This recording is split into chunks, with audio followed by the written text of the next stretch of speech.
Hello guys, and welcome back to another amazing video. In today's tutorial, I'm going to show you step by step how to export videos in 4K, quality in CapCut, without compressing or losing any quality. If you want your videos to look professional and ultra sharp, then make sure you watch this video till the end. Without wasting any time, let's get started. First, go to the Play Store and search for CapCut. Make sure the app is updated to the latest version. After updating, simply open the CapCut app and tap on New Project.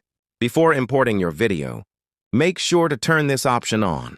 It's located in the bottom left corner. If you don't enable it, you won't be able to export in 4K quality. Also, remember that you cannot export 4K if your device or version doesn't support it. And that's it for today's video.